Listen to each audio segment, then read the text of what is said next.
Okay guys, now the second video would be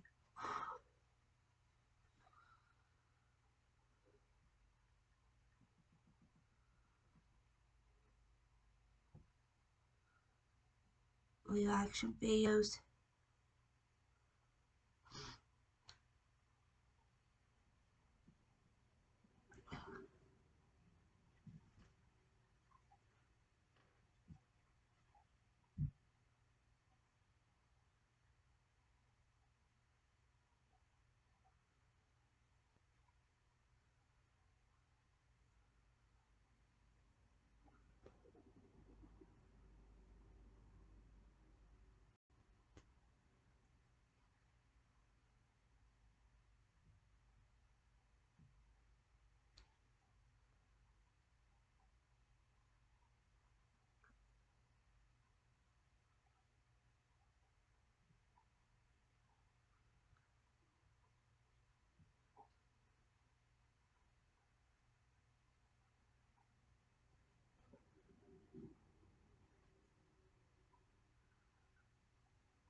Let's do the TikToker who killed their best friend at a party.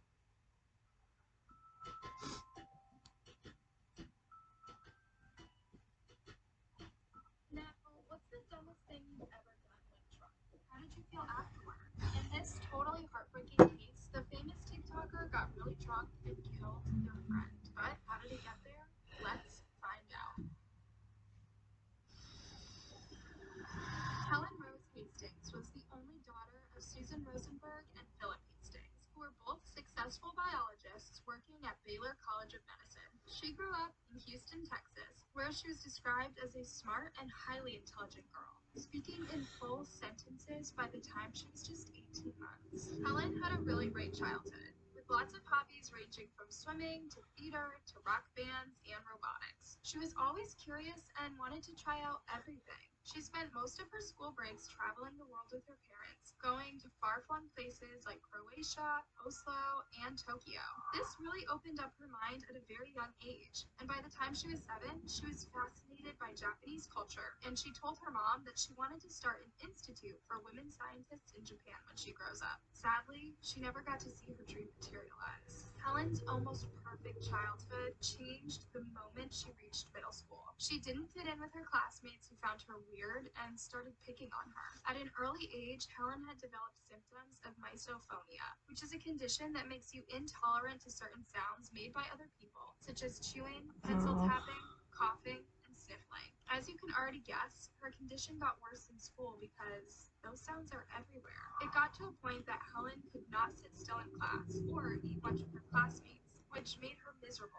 Her classmates really made her life in school difficult and unbearable. Things got worse when she started identifying as pansexual. A pansexual is someone who is attracted either emotionally or physically or both to people regardless of their gender. While this should not be taken as something bad or negative, the other students did not understand this, and so they bullied her when they learned that she had a relationship with another girl in school. Because of all this bullying and harassment, the once vibrant and outgoing girl became depressed, anxious, and even developed an eating disorder. She spent most of her time alone and felt that nobody liked her or understood her. But as they say, there's a place for everyone in the world, and Helen was lucky to find hers. The first time your sales reached 100K was also the first time you hit this note.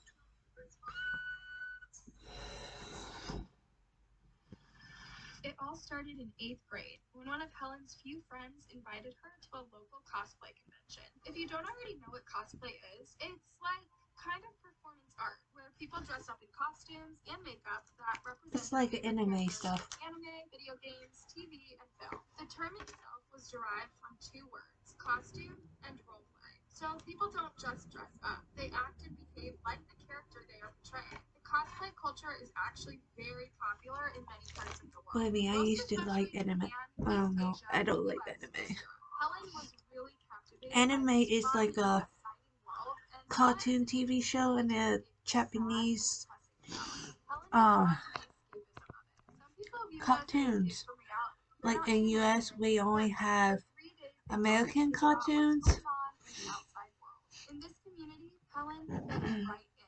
and it became part of her. She was a talented cosplayer, and within no time, she had established herself in the cosplay community and acquired quite a number of followers on TikTok and Instagram, where she would post her cosplay videos. Although her mom, Susan, was a bit skeptical of Helen's newfound interest, she was happy that her daughter had gotten out of her depression and was making friends. I saw that it was a community of people who, in some way or other, didn't fit in, and they had this group of people with whom they could. One of the few friends that Helen met in the cosplay community was Mary Ann Oliver Snow, otherwise known as Yandere Freak, or Snow, the Salt Queen in the cosplay world. Snow was a few years older than Helen and identified as non-binary, using they/them pronouns. They were also from Houston, Texas, and had been in the cosplay world since 2016. Their videos in different outfits and hairdos garnered millions of likes and made them sort of a celebrity, with over 1.6 million followers on TikTok. They are particularly well known for cosplaying characters from a series called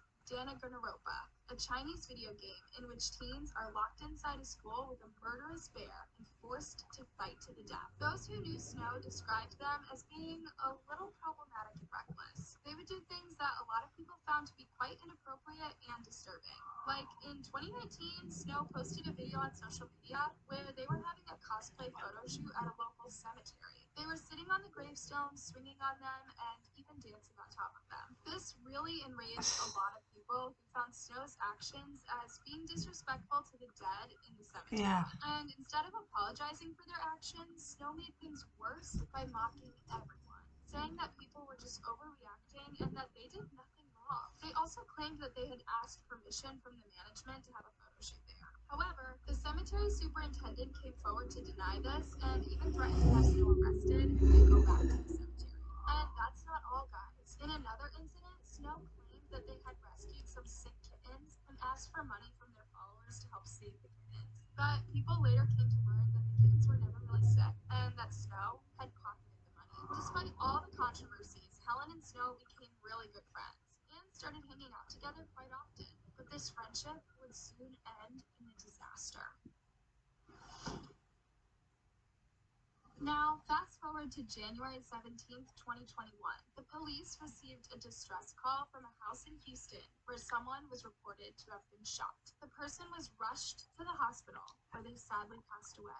This person was no other than Helen Hastings. At the time of her passing, she had been a freshman at Oberlin College in Ohio, where she intended to study neuroscience, psychology, and art. Her friends in college described her as an incredibly warm and friendly person who was always welcoming to people. I think the first thing she said to me was complimenting my jacket or something. And from then on, we became close friends really quickly because she was such a bright and warm person. The news of Helen's death was released across social media on January 20th, 2021, and her family and friends were totally devastated. There were no details on what really happened and how she died, and for months, no one had the answers to these questions.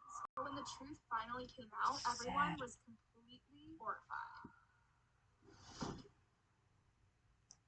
Now, we all have different ways of grieving when we lose someone we care about. Some of us may grieve openly, while others may do so in secret. If you're active on social media, you'd probably post something about your friend, or maybe take a break from posting for a while to grieve. This was not the case with Snow, who was acting like they didn't just lose a close friend. They were posting cosplay videos regularly on TikTok and Instagram, and did not, even for one moment, mention Helen anywhere in their posts. But although some people found it strange, they never would have thought that Snow was actually involved in their friend's death. According to the police report, Snow, Helen, and 5 other friends were gathered at Snow's house for a party. They were drinking, smoking, and generally just messing around. Then, at midnight, they decided to watch the Batman-inspired series Gotham and cosplay the characters. At this point, Snow announced that they had a gun, just like the character Penguin in the series. And then they went out to the garage to get it. They brought the gun into the living room and everyone started playing and messing around with it. Now here's when things took a really dark turn. One of the friends came up to Snow and jokingly said, "Ooh, shoot me." Snow raised up the gun for a moment and then lowered it. Then Helen, wanting to fit in, said, "Oh, do me." And Snow was like, "Okay." Then turned to their right and placed the gun to the left side of Helen's head and pulled the trigger. They all watched in horror as the gun went off and Helen fell to the ground bleeding.